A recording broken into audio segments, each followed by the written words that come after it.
Tingkatkan pendapatan, Perumdam Tirta Nusa Inah harus maksimalkan pelayanan.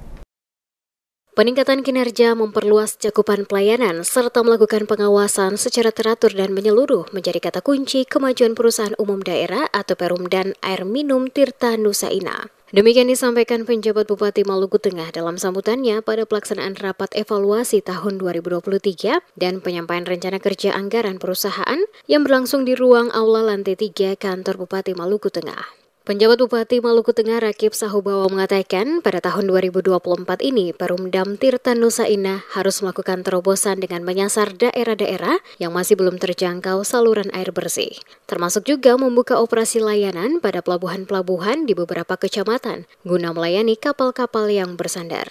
Selain itu juga Perumdam Tirta Nusa Inah harus dapat menciptakan inovasi baru lewat diversifikasi produk dalam upaya perusahaan untuk meningkatkan penjualan melalui penganekaragaman produk, baik lewat pengembangan produk baru dalam bentuk air kemasan atau mengembangkan produk yang ada.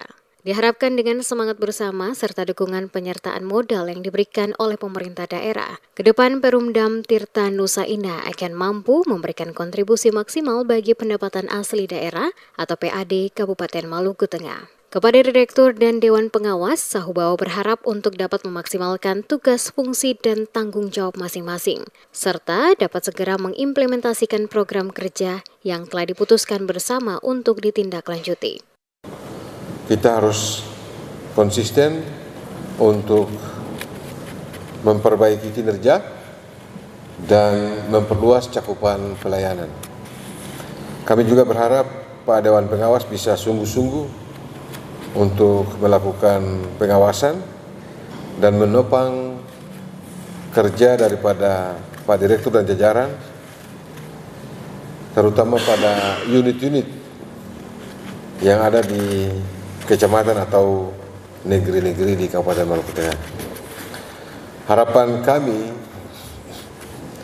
dan kami yakin bahwa di tangan Pak Direktur maka kinerja perusahaan ini akan bisa mencapai yang terbaik dan di tahun 2024 ini akan semakin baik. Oleh karena itu beberapa rencana kerja yang sudah kita bahas harus segera direalisasikan. Rapat evaluasi tahun 2023 dan penyampaian rencana kerja anggaran perusahaan atau RKAP Perumdam Tirta Nusa Inah Kabupaten Maluku Tengah. Selain dihadiri oleh penjabat Bupati Rakip Sahubawa, hadir pula beberapa kepala OPD lingkup Pemda Kabupaten Maluku Tengah, Dewan Pengawas Perumdam Tirta Nusa Inah Kabupaten Maluku Tengah, Direktur Perumdam Tirta Nusa Inah Kabupaten Maluku Tengah, dan undangan lainnya.